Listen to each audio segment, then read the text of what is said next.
we are not going to check up what எதனால அவங்களுக்கு கூடுதலாச்சுன்னு. Next அதனால தான் தெளிவுபடுத்த சொன்னாங்க முதலமைச்சர் தட் இது ஏதோ ரெஸ்டாரண்ட்டுக்கு மட்டும் இல்லை, இதுக்கு மட்டும் இல்லை. அதுக்கப்புறம் பதிவு பண்ண லைசன்ஸ்டுன்னு சில பேர் லைசன்ஸ் வாங்கும்போது சப் லைசன்ஸு போட்டிருக்க மாட்டாங்க. க்ளவுட் கிச்சன் வீட்லேயே கூட பண்ணியிருப்பாங்க. அது எல்லாத்தையும் சொல்லியிருக்காங்க. எல்லா நேரமுங்க ஒரு மாதத்தில் கூடுதலாக இதை பயன்படுத்தினால ஃபுல் டைம் என்ன இன்க்ரீஸ் ஆகிருக்கோ அதில் ₹2 மானியம். அதான் சிம்பிளாக அவங்களுக்கு போய் சேர மாதிரி போகிறதுக்கு. அந்த கஸ்டமர் யார் வேணாலும் இந்த இப்போ நம்ம முதல்ல சொன்னோம் இல்லை 51,000 ரெஸ்டாரண்ட்ஸ் இருக்காங்க, 159 ஹை டென்ஷன் இருக்காங்க. அந்த மாதிரியே பார்க்காம, ஏன்னா பல பேர் வீட்டில் கூட சமைக்கிறாங்க, அப்புறம் க்ளவுட் சப்ளை பண்ணுறாங்க. சில பேர் லைசன்ஸில் உணவகங்கன்னு போட்டிருக்க மாட்டாங்க. டீ கடைகள் குறிப்பாக முதலமைச்சர் தெளிவுபடுத்த சொன்னார். டீ கடையும் ஏதாவது இபி ரிலேட்டட் பொருளை வச்சா அவருக்கு இன்க்ரீஸ் ஆச்சுன்னா அவருக்கும் அனைத்து வகையான உணவகங்கள் இது தயவுசெய்து தெளிவுபடுத்துங்க.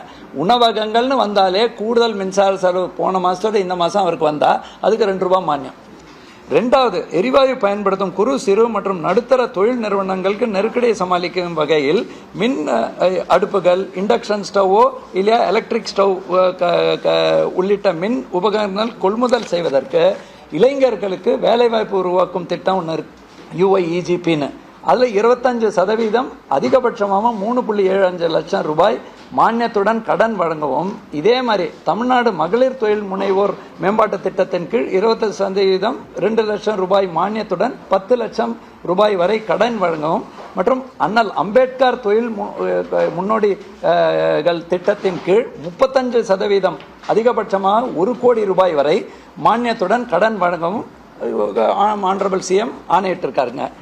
இது இல்லாமல் தமிழ்நாட்டில் 60,698 தொழிற்சாலைகள் தமிழ்நாடு மாசு கட்டுப்பாடு வாரியத்தின் இசைவாணையினை பெற்று LPG, CNG, டீசல், இந்த ஆயில், அதுக்கப்புறம் விறகு போன்றவற்றை எரிபொருளாக பயன்படுத்தி இயங்கி வருகிறது. இந்நிறுவனங்கள் LPG, CNG போன்ற எரிபொருட்களுக்கு மாறாக மண்ணெண்ணெய், RDF, HSD, பயோமாஸ் போன்றவற்றை எரிபொருளாக பயன்படுத்தி கொள்ளலாம் எனவும், இதற்கு தமிழ்நாடு மாசு கட்டுப்பாட்டு வாரியத்தின் இசைவினை பெற தேவையில்லை.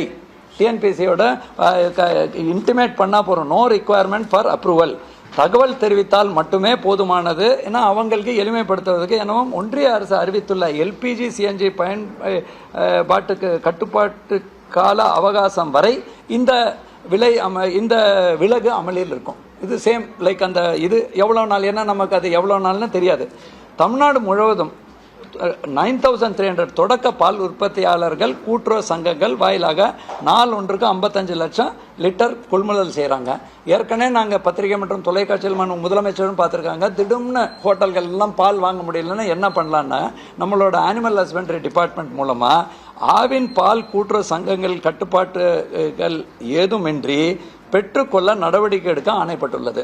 ஸோ இப்போ அந்த அதிகமான பாலினை பால் உற்பத்தியாளர்களிடமிருந்து ஆவினே டைரெக்டாக அவங்கக்கிட்ட கொடுத்தா அதை ஃபுல்லாக வாங்கிறதுக்கான ஆணையம் முதலமைச்சர் பிறப்பித்துள்ளார். இதுக்கு அடுத்தது எரிவாயு LPG பற்றாக்குறையால் உணவகங்கள் மூடப்போகும் வேளையில் விவசாயிகளால் உற்பத்தி செய்யப்படும் காய்கறிகள், அதுவும் இந்த தொலைக்காட்சியில் தொடர்ந்து வந்துருக்கு. அவங்க எங்கே விற்பனை பாதிக்கப்படலாம் என்றால் அச்சப்படுறாங்க. அந்த விவசாயிகள் வாழ்வாதாரத்தினை கருத்தில் கொண்டு விவசாயிகள் தாங்கள் விளைவித்த காய்கறிகள் மற்றும் பழங்களை இடர்பாடின்றி 194 உழவர் சந்தைகளில் எவ்வித கட்டுப்பாட்டு இல்லாமலும் அவங்க விற்பனை செய்ய அனுமதி வழங்கி ஆனரபிள் CM ஆணையிட்டிருக்காங்க. மேலும் மாநில அளவில் வணிக நிறுவனங்களுக்கு முறையாக LPG சிலிண்டர் அளவீட்டினை ஒதுக்கீடு செய்து கண்காணிக்க தலைமை செயலர் அவர்கள் கண்காணிக்க அரச உயர் அலுவலர் கொண்ட குழு, நான் சொன்னேன் இல்லையா நேற்றுக்கு மீட்டிங் போட்ட மாதிரி, அவங்க அந்த விலக்குகள் பற்றி அவங்க செப்பரேட்டாக பேசுவாங்க. இது போன்ற மாவட்ட அளவிலும் முதலமைச்சர் அவர்கள் இன்னைக்கு கார்த்தால மீட்டிங் போட்டுட்டு அந்த மாவட்ட அளவில் இருக்கக்கூடிய விநியோக நிறுவனங்களின் பொறுப்பு அலுவலர்கள் உள்ளடக்கிய மாவட்ட ஆட்சித்தலைவர் தலைமையில் குழு கண்காணிக்கவும் தமிழ்நாடு முதலமைச்சர் இப்போ ஆணையிட்டிருக்காங்க. இத்துடன் இந்த மாதம் பொது விநியோக திட்டத்தின் கூடுதலாக 3228 கிலோ லிட்டர் மண்ணெண்ணெய் குடும்ப அட்டைதாரருக்கு வழங்க முதலமைச்சர் ஆணையிட்டிருக்காங்க. இது வந்து நம்ம மாண்பு முதலமைச்சர் தொடர்ந்து மார்னிங் ஈவினிங் கண்காணித்து தகவல் பெற்றிருக்காங்க. அரசு அதிகாரிகளோட உயர்மட்ட குழு தலைமை செயலருக்கு கீழே செயல்பட்டு வருகிறது. அதோட மோஸ்ட் இம்பார்ட்டண்ட்டுங்க, நம்மளோட திரு அண்ணாதுரை சார் வந்து இப்போ ஏற்கனவே முதலமைச்சர் பல்வேறு கடிதங்கள் நீங்கள் பார்த்துருப்பீங்க, பிரதமருக்கு எழுதியிருக்காங்க, மற்ற மத்திய அரசில் இருக்கக்கூடிய மினிஸ்டர் ஆஃப் பெட்ரோலியம் மினிஸ்டருக்கு எழுதியிருக்காங்க, அப்புறம் பவர் மினிஸ்டருக்கு காப்பி எல்லாம் கொடுத்துருக்காங்க. தொடர்ந்து நம்ம நாடாளுமன்ற உறுப்பினர்களும் அதை வந்து நேரடியாக வழங்கியிருக்காங்க. அப்படி இருக்கும்போது அவங்கக்கிட்டையும் நாங்கள் தொடர்பில் இருக்கோம். மெயின் இஷ்யூ வந்து சார் அண்ணாதுரை சார் தான் ஸ்டேட் லெவல் கோஆர்டினேட்டர்.